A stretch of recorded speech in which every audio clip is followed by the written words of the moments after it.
Good evening, everyone. Welcome to Prime Business. I am Pius Kujubaka. The Chamber of Oil Marketing Companies is set to hold an emergency meeting on Wednesday, 21st January 2026, to adopt a common position on the petroleum price floor program. The meeting has become necessary following concerns by some members of the chamber that the policy is outdated and counterproductive. But the Chief Executive Officer of the Chamber of Oil Marketing Company, Dr. Rivers Ngopon, said all concerns will be addressed in the emergency meeting. He spoke to Joy Business. It's of essence that the chamber, as an industry, revisit this topic, no doubt. Some of the concerns that Duncan has raised will be considered, and I believe that the chamber is there for the industry. If you look at our objectives, we are also there to have healthy competition. If you ask me if price undercutting is healthy competition, I would say no, citing the fact that the business commerce of these oil marketing companies are not the same. Yes, I agree to the fact that there are so many oil marketing companies, which for me, I've been advocating that needs to be shrunk to have effective players on the field. You can also argue that this will be one of the ways to get rid of them, but in a case where majority are for it and solving an industry issue, even in a price-regulated market, it helps. Because what's the floor price today? The floor price today, looking at the SREF, plus the statutory margins and levies, which are constant. The only factor that fluctuates are the SREF pricing and the margin. We have all OMCs who were forced to price below their average break-even point just because their neighbors were pricing below. All right. Even the floor price, like I said, and that neglected them from paying the levies and even eating into their own margin and making their businesses inappropriate. We can argue about the fact that it is not the regulator's business to make them look positive. Meanwhile, the Chief Executive of COPEC, Duncan Amwa, has called on the National Petroleum Authority to abolish the minimum price floor set under the 2024 petroleum pricing guidelines. I am happy to hear from my brother, Dr. Opon, concerning this. Unfortunately, it is not the chamber that is implementing the floor pricing policy. It is the NPA that is insisting that some of the OMCs should not, or nobody should sell below 9.8. What I can be emphatic about is that there have been windows that some of the OMCs have sold below the floor pricing that the NPA gives. You cannot force the market to consider all margins, all levies at the same levels as they consider XREF.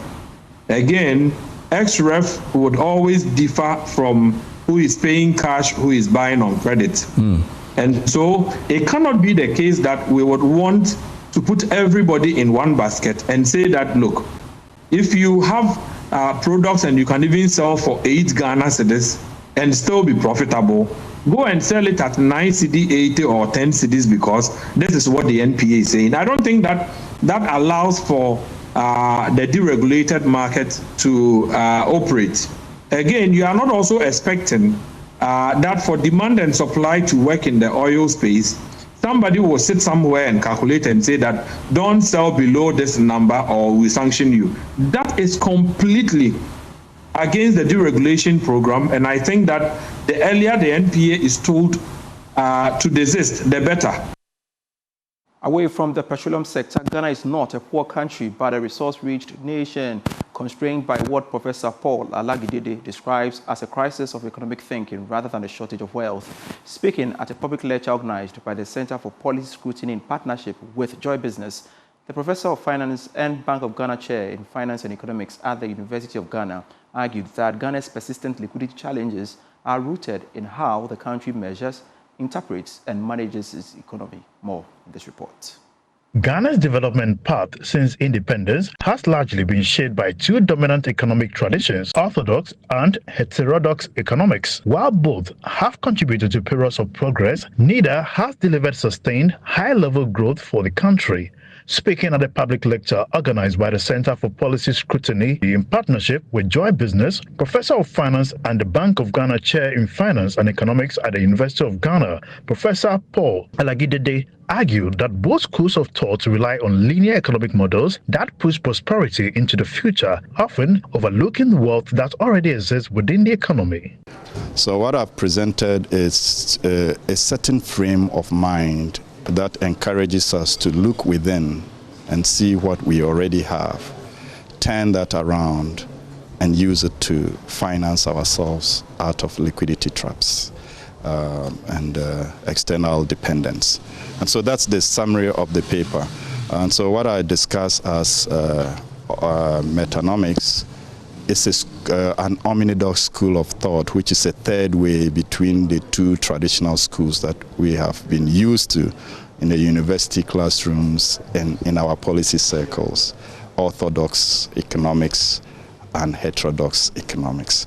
So we are offering a new civilizational change, which is rooted in African philosophical thought, balance, reciprocity, and a system of knowledge which looks within in the present moment to activate what we already have for development. He stressed the need for fiscal authorities to prioritize the adoption of a new accounting framework that better captures Ghana's true economic value and domestic resources. I think that we need to move gradually. It is an evolutionary step for us to look beyond the fiat currency regime. Globally, you will see that shift has already taken place in many countries where resource anchoring has become quite common. So the current global, petrodollar is also going through that kind of evolution. So I believe that in Ghana, we could have that as another policy lever so that the central bank can anchor our currency in the real resource endowment, because money is really what you have with you, and you can convert that into liquidity that becomes a useful thing. And then to the fiscal authorities, we have currently been playing with taxes and debt, but we have lots of liquidity. So they move from measuring the flows into looking at the stock of what we have. And that changed the whole accounting system. So if you want to put it in simple terms, I'm actually asking for a new accounting system that recognizes the stock of what we have. So we are really about $100 million now, not 5 years from now, if we are growing at 4%. From the base year that I used, which is 2024, which also means that if you take our budget, in 2024, the total budget could have been financed from within without needing a single peso from abroad. The public lecture was held under the theme, Rich in Gold, Poor in Liquidity, Omnidox and the Reconstruction of Ghana's Monetary Architecture. GCB Bank PLC has rewarded its first set of 10 monthly winners under the ongoing Part-to-Part promo as the bank steps up efforts to deepen customer loyalty and encourage a stronger savings culture. Speaking at the bank's first monthly draw since the promo was launched in December 2025, the executive head of retail banking at GCB Bank PLC, Sinaka Magati, said the promotion was designed to reward customers for doing what they already do, saving and transacting with the bank. GCB Bank has rewarded its first set of 10 monthly winners under the ongoing Part-to-Part promo as the bank intensifies effort to deepen customer loyalty and promote a strong savings culture. The presentation ceremony held in Accra marked the first monthly draw since the promotion was launched in December 2025. Winners receive a range of household and electronic appliances, with the ultimate winner taking home a 75-inch smart television. Speaking at the event, the executive head of retail banking at GCB Bank, Sena Kamagate said the promotion is designed to reward customers for their everyday banking activities, particularly saving and transacting with the bank. The objective is to help our customers to do what they do all the time, that when they do business, they deposit money with us. But this time, we want to reward them for the deposits they do. And so for every 300 Ghana cedis of deposit, and it multiple earns you a point. And so the more you deposit, the more points you accrue to yourself. And then to our customers whose account have gone dormant, those who haven't done businesses with us for about 2 years, what we are saying is that those customers can also come back home. As they come back home, they earn a point. And so essentially, we are helping our customers build points by saving money, and more importantly, also reactivate the account to save their money. So at the end of each month, we do a draw. Now, this draw is just point building. So customers with the highest point build up would actually be awarded. As you have seen today, the number one customer got a 75-inch smart TV and a host of other electrical gadgets. And Mr. Kamagate noted that the monthly rewards will run until April, ahead of the grand draw scheduled for May 2026, where 5 customers will win an all-expenses-paid trip to watch the FIFA World Cup in the United States and Canada. Grateful you could make time to watch Prime Business. I am Pius Kujubaka. For more stories, do log on to joyonline.com/business. Do have a lovely evening.